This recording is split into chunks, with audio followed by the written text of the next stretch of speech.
bit further ahead. You talked about the next few hours and days, but ultimately after 25 days, you're going to make a burn to the moon, and then you have the biggest part of the challenge of this whole thing, which is landing on the moon. Talk about that. Absolutely. So we're right. Once we get out of that Earth orbit, we'll go on a 4-day transit to the moon, and we'll do our critical TLI burn to get us into that lunar orbit.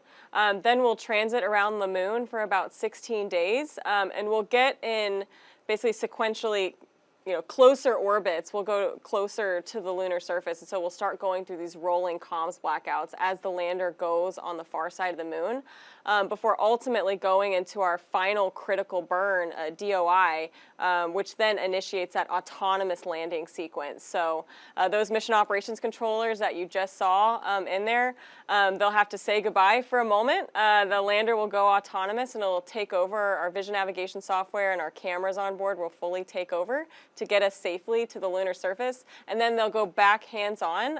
While some of the payloads have orbital operations, the rest of the payloads are just beginning their mission at that time. So we'll go into a full lunar day of payload operations and collect as much science as possible.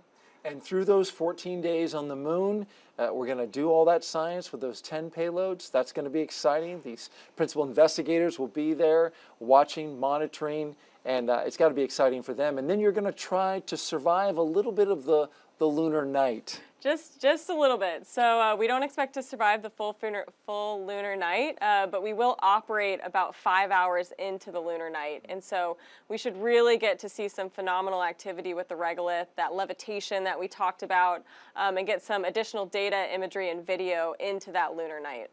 The views are going to be incredible. I can't wait to see the imagery that you guys are going to be pulling back from the moon. It's going to be spectacular, provided that you get that landing. And it can't be understated just how challenging that is. This would be the first time in 52 years that an American company or entity has performed a soft landing. You have the opportunity before you to do it. Yeah, it's an incredible feeling. The team, though, has been really training, testing, and planning for doing just exactly that, landing softly on the lunar surface. And, if you look at our lander, we're a little bit wider, we're a little bit shorter. We've done over 100 drop tests on our landing legs, for example. We've done a lot of testing as much as possible, test like you fly, all of our software for that landing opportunity, but really doing everything to make sure that when we get to the lunar surface that we will land softly and we'll be able to fully operate all those payloads. Well, we are wishing you all the best with the landing. You and the entire team have done such a fantastic job integrating, working with NASA up until this point. We greatly appreciate that, and I want to thank you for being a part of this launch broadcast. You did a fantastic job, Ray. Thank you so much. This has been incredible. We appreciate you sharing your insight and your knowledge. Well, that's going to wrap it up for Firefly, for NASA, and SpaceX. Our coverage of the launch of the Blue Ghost moon lander on a SpaceX Falcon 9 rocket from Pad 39A here at the Kennedy Space Center. Again, we appreciate all of you watching. If all goes well, Blue Ghost is expected to land on the moon in late February, about 45 days from now. We will bring you that coverage live right here on NASA Plus. Until then, you can find more information about the mission and other NASA CLPS launches by going to nasa.gov/CLPS, CLPS. You can also get updates from Firefly Aerospace, social media accounts that they have on X, Facebook, and Instagram.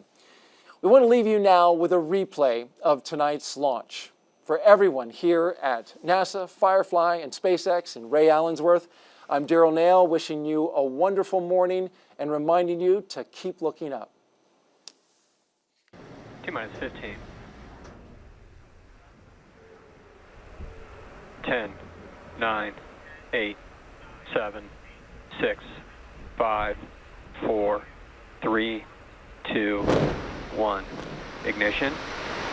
And liftoff. Go Firefly, go iSpace, go Falcon.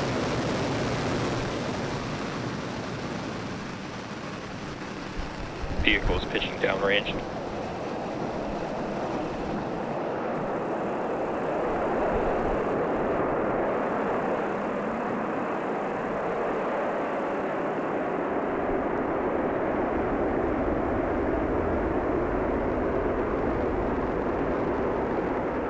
T plus 30 seconds into launch, Falcon 9 has